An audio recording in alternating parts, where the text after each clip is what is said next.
Welcome to the Just Josh podcast. Who the fuck is this guy? Hey, who the fuck are you? Huh?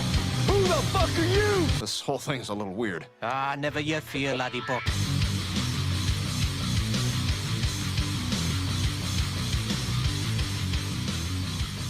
Welcome into the podcast, the Just Josh podcast. Today we got Nick Kubley in. How's it going, man? Good. How are you? Hey, very good. You've been so gracious and so nice to me.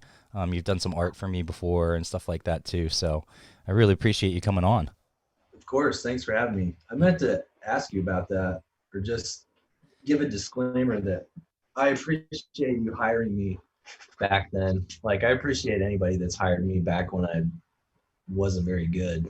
I hate like everything I've done. You know what I mean? Like, just as a creative person, you hate all your old stuff. Like, I look at it now, I'm like, oh, this is terrible. Why did people give me money for that? And so anyway, I'm not saying what I did for you was terrible, but I appreciate you hiring me. No, it was my pleasure, man. It was worth every penny, and I'm definitely not done. The old stuff that I did, some of the first jobs that I got from bands, and I'm like, Jesus, this is terrible. Like, I hate this. Like, it's not, a lot of stuff isn't even in my portfolio. Like, Yeah, no. You know what I mean? I don't know. It's what I was going to say when you mentioned that before, even me with the podcast, to be honest, if it was up to me, I wouldn't have put a single episode out because I think I sound so stupid and so unnatural depending on who, if it's a friend or something, it's usually a little bit smoother. But I've been starting to get some bigger guests, some actors and actresses to come on or at least commit and do it. That's kind of nerve wracking, when you're talking to someone that you see on TV or that you're doing something with. I mean, I don't know how you get over the sound of your own voice. Not you, I'm saying myself. Like, when I hear recordings of my own voice, like, I hate it. It sounds super weird. I think that's why I've never been a singer. Now, I don't have a big range either, but it just, now if a producer came to me and said, sing it like this, and then I sang it and it still sounded weird to me, but he said, no, it actually sounds good, it just sounds weird to you, then I could at least know my range and my tone and what I'm good at, even if it doesn't sound good to me. But I've never gotten to that point yet, so. I sing in the shower, and it turns off. But yeah, so you've been doing art forever, and was it weird with technology going from? I'm sure you grew up doing art and stuff like that, and I was really good at art when I was younger. I love drawing, I love paper, I love acrylics and stuff like that. But I cannot, for the life of me, translate it to digital. Is that something you had to learn over time, or did it come naturally? I mean, I did. I learned Photoshop when I was in college, so I've been keeping up on all the iterations of that software forever, and in Illustrator as well. And so it wasn't that big a deal. What really was a bit of a learning curve was like learning how to draw on a screen. But I like it more now that I've been doing it. Like, I love drawing on my iPad. Like, I haven't done anything on paper in forever. It's crazy when I'm on tour with Ballyhoo, I'll see Howie and he'll do like a full drawing in like a day, like from front to beginning. And it's just crazy to see. Yeah, it really helps your whole workflow. And it makes things so much easier. It makes things like way easier for changes or revisions for clients, and swap colors super easily. And I don't know, I love it. Yeah, I can't imagine back in the day when all you had was paper and pencil and someone wanted to change and you literally had to start over. You would get to a certain point and you'd have to be like, look, there's no turning back. Yeah, right. Or else it's a whole new illustration. Yeah. Start over at zero and it's going to cost a lot more money. Right, for sure. Growing up, we have up on the screen my favorite, what got me into art, and it was really my sister, kind of to a degree, and MC Escher. I just always loved that kind of where it almost looks like two different things going both ways. I just love his art and like how cool. Fun. This reminds me of like Labyrinth, the movie Labyrinth, and so he really like pushed the envelope with perspective, and, sight lines and vanishing points and all that. he was really well. He was one of the first people to do that. I was obsessed with him when I was a kid because Yeah. my dad had a few MC Escher books. Yes. And so, yeah, It's I love it. It's really cool how they have like I think I even read that it was like like you said, it was mathematical, and he actually used equations and different things to set it up, and that's how he bases how the things are, which is cool. Yeah, it's cool. It's a lot of optical illusions that obviously wouldn't work in nature. Oh That was yeah. the best part about it, is just staring at that piece, for example, and trying to figure out Yeah. which way is up, and like which, how the staircases would actually connect and all that. Yeah, because it's not even like upside down; it's like sideways too. Like a guy on the bench right there is Yeah. sideways coming off the wall. Yeah. So besides art, I noticed that you're getting into screen printing and like casting and stuff like that. How has that been going, and how'd you kind of get into that? It's been good. I got into screen printing because I got interested in making posters um and printing my own stuff, and just that whole process of like bringing a JPEG into the real world, and having some, and like being able to copy something and have a tangible thing that you can hold in your hands. I mean, that to me was the draw, and just the like craftsmanship of it, and it's a lot of work with your hands too, and I was missing that, like, from just drawing and doing digital stuff all the time, and using Photoshop and Illustrator. And screen printing takes all those skills and then adds a whole bunch more skills on top of it. Like, you got to know how to mix the ink, you got to know how to prepare a transparency, and then like coating the screen and burning the screen and doing all that stuff, and just the whole process, and separating the colors and all that. I just really love the whole craft of it. I'm very jealous because for the longest time I've wanted to get a screen print, and I finally have kind of the disposable income to do it, and I was thinking about doing it. But like you said, it's not a matter of just putting the image in and pressing print or anything. You literally have to, especially if it's multi-layer color, doing the screens and everything. I mean, that takes time and effort, and you're painting it, and it's just a lot more than people think. Yeah, it's a lot of equipment too. Like, if you're gonna do it well, it's kind of a lot of gear that Yes. you have to. There's definitely like DIY ways to make it all happen, but I mean, it's still going to be a pretty considerable investment, all in any digital skills you might already have, and you have to figure out how it's going to translate to a shirt. And I just like the challenge of all that too. I love being busy, so I might get one. I might hit you up for pointers or maybe like a recommendation. Yeah, I can get you started in the right direction. Yeah. Sure. So, and then here are the castings. These are really cool. Have you ever thought about getting a 3D printer?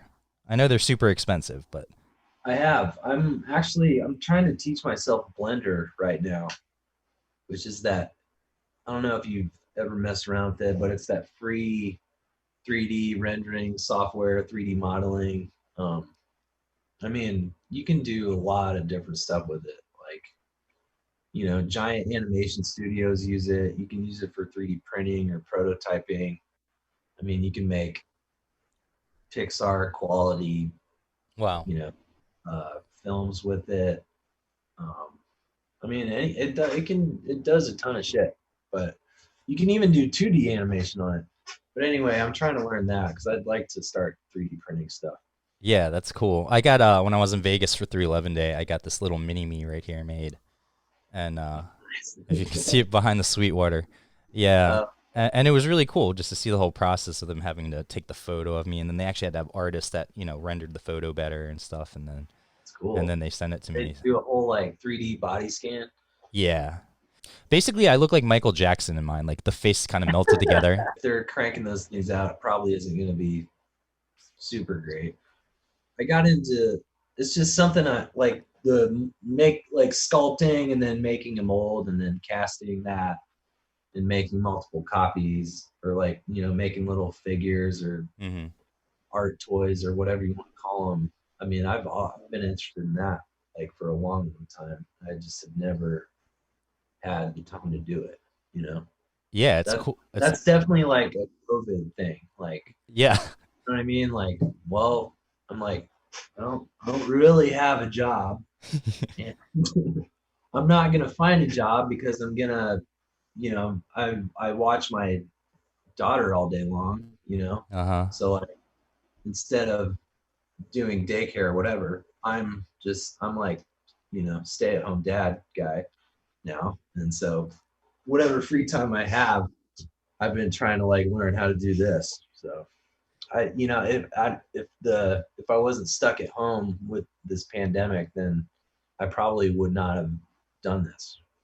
Yeah. So Yeah, that's funny. It was one of my questions. Have you gotten anything during COVID? And this is certainly one of them. I've been, with my COVID time, I've been fixing up my Jeep, oh nice. trying to get that because I put it off because I'm always on tour, so I can't get wheels on it because it's pointless. I'm never home. So it's like, and I finally got like those half doors on it, some roll bars and some other stuff. So it's looking kind of beefy now. I'm starting to and then I get the wheels on. And then I've been taking care of a lot of like doctor's appointments and stuff like that I normally put off, Yeah.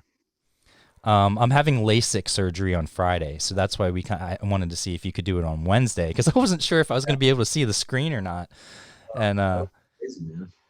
and I'm pretty nervous. It should be okay, but it's still your eyes, Yeah. like one mess up and I'm blind or something, or I could have like It's not like you're gonna slip and like shoot a hole in your eye. Yeah. It's different than the normal LASIK, which is the laser. They still use a laser, but apparently it's PRK because they don't want to make my cornea too thin.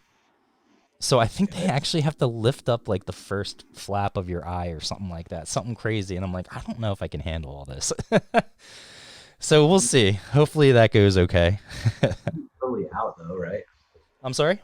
You'll be totally like knocked out though, right? No, you're awake. It's only like a 15, 20-minute procedure, I think. Oh wow. Okay. So you're awake the whole time. I mean, from what I can tell from my friend works there to the place that I went to and I ended up going with. So she's been telling me that it doesn't hurt or anything. It's more discomfort. Yeah. I'm just worried that like they'll do this because it's so expensive and it's elective. So it's straight. I just gave him cash. I was just like, here, take my card. And what worries me is that I spend all the money and then I still can't see. That would be like the worst outcome. Well, I guess mine is being blind, but Money back? see, you would think, but who knows? And who knows if it would involve legal stuff or having to get a lawyer or doing other stuff. So that's what always makes me nervous. Yeah. Well, maybe they could just do one eye and just see how it goes and then go back. Yeah, just try it out. I remember when I got my nipples pierced when I was younger, the first one hurt so bad that I didn't want to get the second one done, but I had to do it just because it would be awkward. Or I guess it was kind of awkward to get them in the first place. But Yeah, it's already pretty awkward. yeah, right. How did you get into music? So I think everyone that knows me knows this. I'm a closet drummer. I love drums. It's my favorite thing. When I go to concerts, I'm not listening to the vocalist. I'm not watching the bass player or the guitarist. I'm watching the drummer the whole time. Yeah. This is my Apex kit that I got. What is it, a Saturn? So it's the what's it called? No, it's the same family, but it's a step down from the Saturn. Okay. Armory, the Armory kits. Okay, yeah. And it's like the mix of the birch and the maple. Right. For a cheaper kit. So actually, Snacks from Red Gold Green is the one that ended up suggesting that one because I had posted the Tama, this one in a pearl. Yeah. My first kit was a pearl, and it was amazing. It was like Chad Sexton's kind of. It was, I think that thing cost me like $4,000 just for the drums, like not even the equipment and everything. Yeah. And I was broke, and I had to sell it, and I only sold it for like 1,500 or 2,000 because that's all that I could get for it, and it was so heartbreaking when I was younger. I was like, So I finally got the Mapex, and I was so happy, and the color's beautiful too. It goes from like a seafoam green to like a natural wood color back to the seafoam. Yeah. And I bought the extra 8-inch, so I have the full kit up there now. And what I'm working on now with my spare time as well is getting for the longest time my dad saved up to get a Martin. So my goal was to save up and just get really nice cymbals, like whatever I wanted without having to worry about money. So I just put my order in, and I got some vinyl and some pasties, just for different things. So just to switch it up, because I've always had Zildjian and stuff, and I love them, but I've heard some good rock sounds out of those, the vinyl and stuff. But yeah, that's my kit, and I got like the Half Moon, which is way overdoing it. Like it's unnecessary, but just for the look too. And it really doesn't affect the sound too much. I was happy that it didn't make it sound too dead or anything like that. But yeah, I'm a closet drummer. How did you get into drumming and music? And it's pretty cool that you've always had a brother to jam with too, because I used to just sit in the basement by myself and play the guitar. I just got into it through school, really. I mean, I started playing trumpet in junior high, and then I switched to drums in high school. But I had always messed around on drum kits all throughout that time anyway. And then, I finally got my own kit, and like when I was a freshman, I think, and it was a Mapex kit too, actually. And then, I mean, the kit I still play to this day is a Mapex. It's a Mapex Saturn. Those are great. So I think you made a good choice. Yeah, it fit. I guess what I started to say too is it fit in my budget, because the Tama was like $3,000 or something like that, or just under $3,000, and this was only like $1,200 or $1,300, and he said it had just as good a sound. And if I'm not a touring drummer, there's no reason to pay that much money. Yeah, that's awesome. I like the finish on it. Anyway, that's how I got into music, was through school, and just and like you said, jamming with Will, because he started playing guitar when he was like 11, and we used to jam in the garage together. Yeah, that's awesome. I started the same way, through school. Well, actually, I take that back. So my dad and my mom, I'm adopted, so my whole family's white, and me and my sister are Asian. And so they're like, we need them to play an instrument. What instrument should we make them play? So they picked the most Asian instruments I think they could think of. And they were like, Rachel, you're playing violin, and Josh, you're playing piano. So I learned piano. And I was really good at piano when I was younger, but then I started to get out of the theory aspect of music, and now I'm like all ear. I can read music, but just not the same as I used to be, where I could actually look at something and play it as I'm reading it. And from piano, I learned guitar. My dad's a big guitarist. He actually today, during COVID, he does live streams for senior centers because they've gotten hit so hard. So he goes live, and it broadcasts to like 20 different senior centers around Maryland. And so every Wednesday at noon, he goes on and does that. So he got me into guitar, and I've always loved guitar. And actually, just like Mike, from piano, if you turn it right side up, it's whole notes, half notes. Now, I know it's not quite the same, but same scales and everything. So I've picked up guitar pretty quickly. I wish I had stuck with piano, because I had lessons when I was a kid, but I hated it. Yeah, same. I never kept up with it. But, if you can play piano, you can play anything. I mean, yeah. That's why Will can play literally any instrument. Yeah. Just because he started playing piano when he was really little. So I posted, I think there was video I posted. I must have just started, but I was like 3, so I wasn't great, but I was still playing songs and stuff. And I posted, my dad had started taking our VHS and putting it to digital. So I'm trying to find all the stuff from when I was younger and playing it, like playing in bands and stuff like that. Because back in the 80s and 90s, we didn't have like cell phones and stuff with cameras on it. So I don't have a lot of stuff from when I was younger, and it sucks because I wish I did. But I don't either. But also, it probably was. It's a good thing. Yeah. Like all of our jams that we used to have and our little bands, like we probably thought it was awesome, but it probably sounded terrible. Our parents were really nice to put up with it. Same. I don't know how my parents allowed an ADHD kid to get a drum set when he was younger. I mean, probably wanted you to like take out all your aggressions on it and just have something to keep you occupied. I think that's why they made me play like every sport, and they got me into music. And I remember when I was in middle school, from piano, I went to saxophone. So you played trumpet and I played saxophone. And there's this other kid. I don't think he knew there was a competition going on, but in my own head, there was a competition going on to see who could play the lower instrument. So he started off on clarinet, and I had the sax. I'm like, oh, my sax is way better than your clarinet. And then I went to tenor sax. So he switched to bass clarinet, which is that huge one. I was like, oh, fuck, man. He's way bigger than me. So I kept going up, and finally I went to my music director at the time. I can't remember his name. And God bless him, because I was so bad.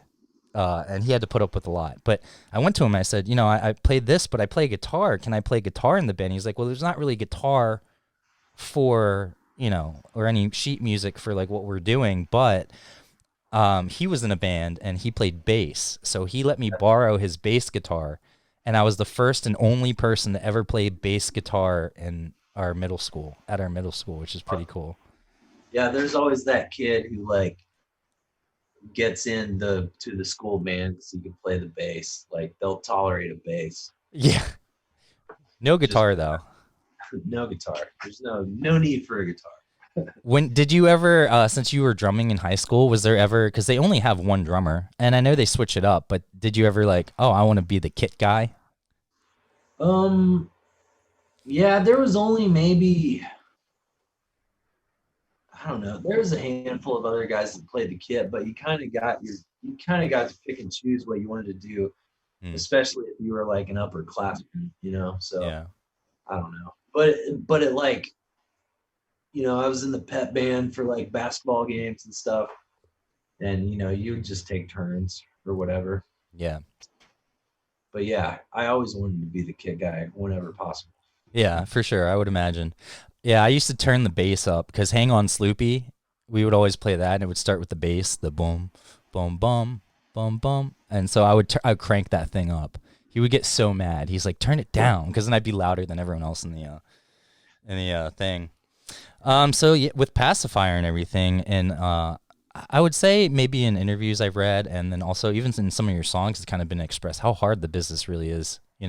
I think people see the 2 or 3 hours of the show and they think it's a great, fun thing. And, just being on crew, I don't think if I ever did that, I would have that same perspective, because I wasn't naive. I knew it took a lot of work, but until you're actually doing it and getting in the hotel late, and as merch guy too, I'm first one in, last one out. So it's like, I barely get any time to myself. Yeah. But, has COVID made things harder? Or obviously with touring, but creatively as a band? Now I know you guys get together at Passafire, but you still live in different states. Right. So talk about that and kind of how, there have been times, I guess, with Long Shot, or maybe even Start From Scratch, some of those tunes where you've talked about thinking of saying, well, is this time to hang it up, or is this time to look into other sources of income as well? Yeah. I don't know. I mean, COVID's definitely been tough, as it has for every single band. Mm-hmm. 'Cause, touring will likely not happen until next year, and that's a big if even then. Mm-hmm. Yeah. So it hasn't been that much of a change since we don't live in the same state, like you mentioned. Right. But I don't know. We were able to get together at Ted's for like a few days and record, so that worked out. But that's how it would have been anyway, even if there wasn't a pandemic. I mean, we probably would have gotten together a little more frequently this summer if there wasn't all this stuff going on. But Right. I don't know. So it hasn't been that bad for the band creatively, honestly. It's just the whole touring thing, and the lack of it, which is the worst part. It's so frustrating. I think a big reason I got into management too is I'm always trying to think of different ways to streamline things, especially when it comes to artists and pay. I think that's the person that comes up with the way to have one system of checking your finances, getting your royalties, doing all that stuff is going to make a lot of money. And that's what I've been working on. And I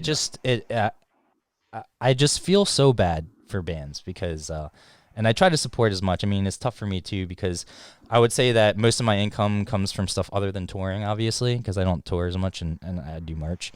But a lot of my friends, they don't have any other, like, I'm lucky that I have my degree. So if I really had to, I could go try and find like a marketing job or something like that, or do something within business, within music or whatever.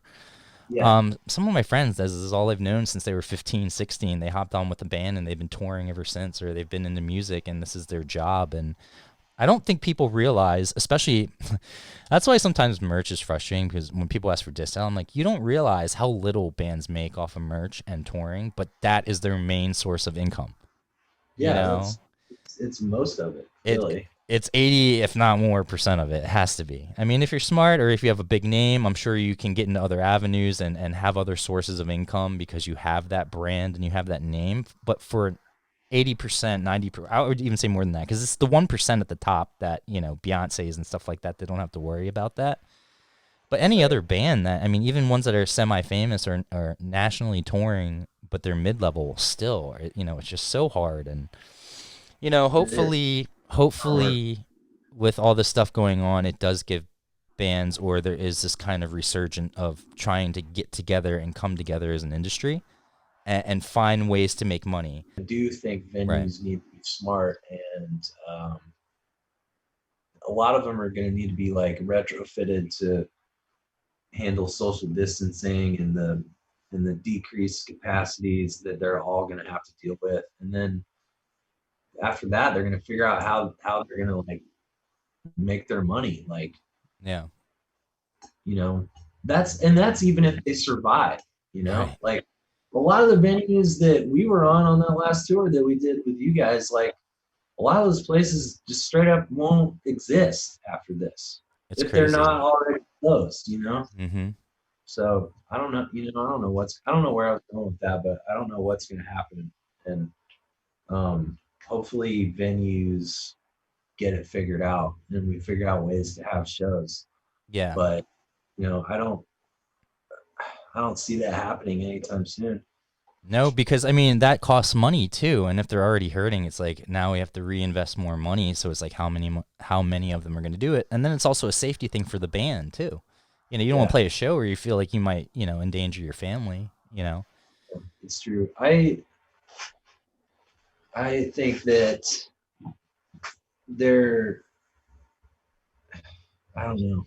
I I'm worried about it being like you can go to a theater and it's half full, but because of that, the tickets are going to be like at least $100. You know what I Right. mean? I just don't see how they're going to cover their expenses, and I don't see how anyone's going to make money doing shows if like all the capacities are cut in half or more. Yeah, you're not. I mean, they already struggle sometimes to make it as is. I mean, I can't even imagine a fourth. You know, a fourth of the capacity or more. Yeah, it's true. I don't know how they do that. I hope that as Americans that we can, you know, find a vaccine and kind of get things rolling in the sense of coming together and understanding that in order for things to open up and for the bands to get back on tour, we all need to do kind of our part to stay safe and wear a mask and just do what we need to do.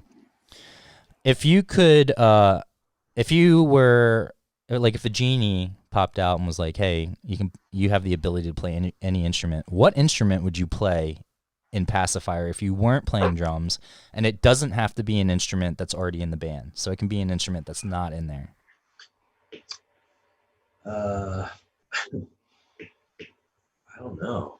I mean, I can play guitar a little bit, like I know a few chords or whatever. I would like to be. It'd be cool to be much better at guitar. Right. I think. I mean, I don't know. But as far as like an instrument that we don't have, I don't know. Probably like some kind of horn would be cool. Yeah. Maybe. I don't know. But the you guys recorded the Friends single. It's really great, and what I think was cool about this is that you guys matched the donations, and you raised the initial was 1538.53, which is a lot of money, and then you matched that and you donated it to NAACP. And I think Yep. that that's really cool because it shows action. You know, you're not just posting a black square and talking about it. You guys actually took action and did something. Yeah. So was that important to you guys? I know you're not a political band, but at the same time, it's like, you know, It, equal rights isn't a political thing. You know. no, it's definitely not. I mean, we're not like we don't discuss politics very often, um, But this is something that we felt was important that we couldn't be silent on. And the whole matching thing was like, we wanted to show everyone that we had skin in the game. Like we Mm-hmm. weren't just asking for your money. It's like, we'll put our own money towards it too. Like try to make it to be more impactful. But yeah, I forgot what your question was, but No, just to talk about that. I just thought it was a really cool yeah. thing. But yeah, that was very important to us, and it's still ongoing too. And so I'm sure we'll do something like that again. My parents raised me just to see people, see good or bad people, Yeah, totally. I mean, Yeah. unfortunately, I mean, that's how everybody was raised for the most part, but it's not anymore. Like that's not enough. Like you got to do something to try and help marginalized people. Mm-hmm. And you have to educate yourself, and that's what at least us in the band have been doing, is like educating ourselves and trying to like learn more about why things are the way they are. Like obviously, none of us personally did anything to keep people down, you know what I'm saying? But Right. it's ingrained in our society forever. And you as a white person definitely inadvertently benefited from that. Mm-hmm. You have to recognize that, and you have to say to yourself, like, okay, well, now that I know this, and now that I know that other groups of people are getting a raw deal, like how am I going to help out? And we thought, like, maybe donating to the NAACP is like, obviously it's like a drop in the bucket, but it's something. That to me, anything, and again, I think it's the action that speaks louder than the amount. Even if you had given them $500 or $200, I think it was just as impactful because it comes from a good place. Mm-hmm. So, are you originally from Cincinnati, or is that where you have kind of settled down to? No, I grew up in Plymouth, Indiana. Okay. And then I moved to Savannah for like 13 years. Right. But yeah, me and my wife moved to Cincinnati 4 or 5 years ago because she got a job here, so that's why we're here. So I have anytime a guest comes on. So if I had known that, I guess I should have done better research. But if I had known that, I would have brought Indiana facts. But I have some Cincinnati stuff. But you're there now, so I guess this counts. Did you know that they have the biggest Oktoberfest in the country there? I didn't know it was the biggest, but Yeah. it's definitely a big deal here. It's like Cincinnati's the sister city to Munich, Germany, which I found out. So that makes sense, yeah. Yeah, that's crazy. Have you ever been to it? I went to it the first year we were here. It was Okay. pretty fun. It was definitely fun. Yeah, the older I get, the less I drink. Yeah, same. It's not that I don't want to, it's just that I don't know if I can handle 3 days of like feeling groggy, I feel you, man. Especially now, like you have to wake up super early with a baby. Being hungover sucks. I can only imagine. Like, I hate getting up when I'm hungover just to feed the dogs, and that takes 2 seconds. Skyline chili is a big thing. I had it for the first time when we were on tour in Cincinnati, and I didn't see the big deal. Do you like Skyline chili? Have you had it? Was it worth the diarrhea in your opinion, or no? No, because we're on tour, and so when I'm standing at the merch table, and I try to keep my bathroom breaks and like smoking breaks to a minimum. So I end up getting like a electronic cigarette just so I can puff it real quick, put it in my pocket, and not leave the merch. Yeah. But yeah, no, I remember that show. It was not fun. It's okay. I mean, Yeah. I don't know. It's all right. I like my mom. Like growing up, my mom would make Cincinnati style chili with the spaghetti and like the semi-sweet Right. chocolate chips, which are mixed into the sauce, which Ooh. not a lot of people know about. That's what gives it that flavor. And then I didn't know giant that. piles of cheese on top. So, and hers is amazing, obviously. Yeah. So, anything your mom makes is better than what you could get at Yeah, I don't know how that works like that. You must just like it must just be a natural thing. They just pop out and like moms or as soon as they have kids, they automatically like their body just is like you're a good cook now. Yeah. So anyway, Um, I don't eat that. I don't eat Skyline ever. yeah, Skyline chili to me, the hype is like In-N-Out Burger. I like like In-N-Out Burger. The first time I had it, I'm like, ugh, it was dry and like the fries were dry, so I didn't see the big deal. You're an East Coast Five Guys guy for sure. Yeah. Yeah. Are you In-N-Out guy? I love In-N-Out and I love Five Guys. I like them both a lot. If I had to Yeah. choose, I'd probably choose Five Guys though, especially since they are playing our music in all of their stores this summer. Wow, really? Thanks, Five Guys. That's cool. That was going to be a pretty cool campaign. That That is awesome. they were gonna play like one Passafire song per hour, like every day, in all their stores, something like that. And we were like, yeah, that's awesome. But now no one can go into a fight. I know. So Cincinnati is also known as the capital of cornhole. Are you a big cornhole guy?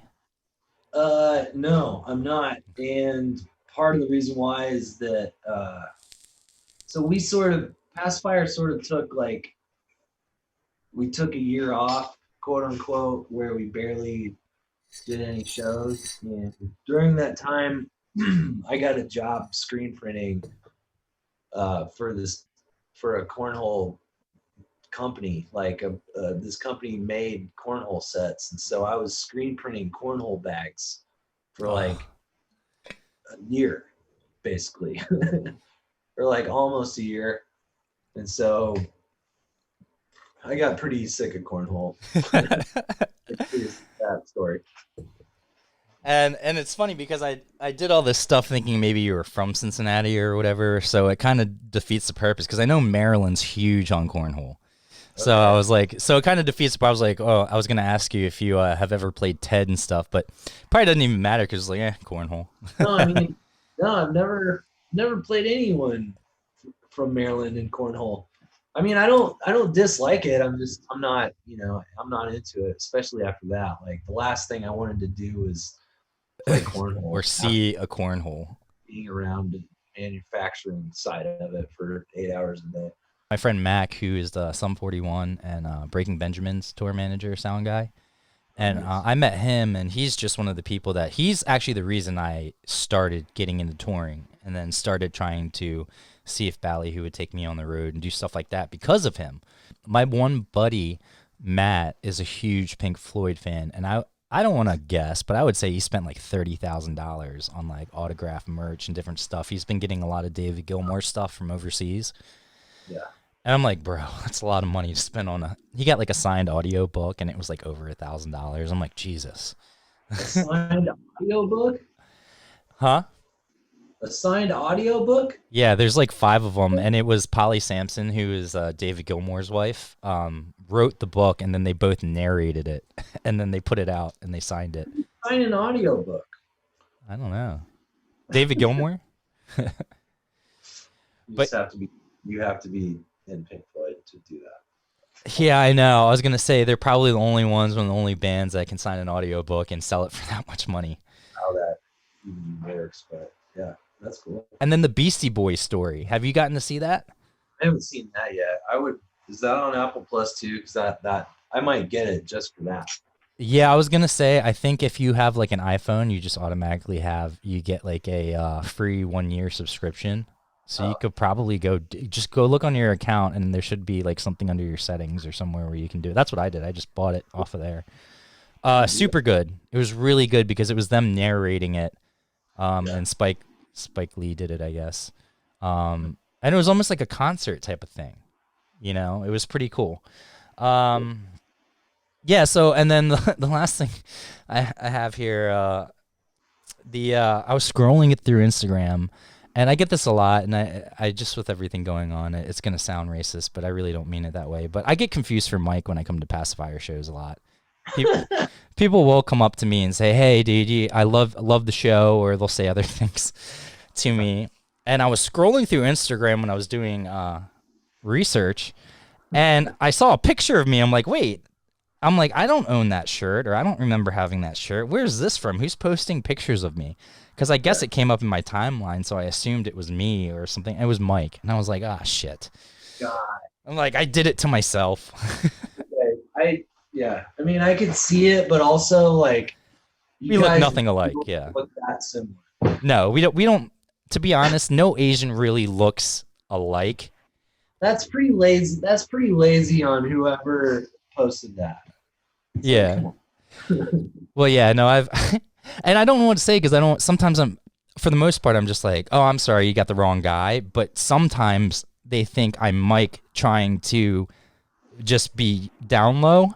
So they're like, oh, okay, no problem, bro. I won't, it's cool. I get it. I don't know what to say to them. Like, I'm not Mike. I promise you. I wouldn't do that to you. where also Mike wouldn't do that. Mike wouldn't No. like not he's not trying to like he's not trying to like just walk around the venue incognito. Right. He's all of you guys are super nice and super generous and will say hi to anyone. Well, thank you so much, man. I appreciate it. Congratulations on the new baby, and please stay safe with the family. And I'll talk to you soon. Will do, and thanks for having me. I'd be happy to come on anytime.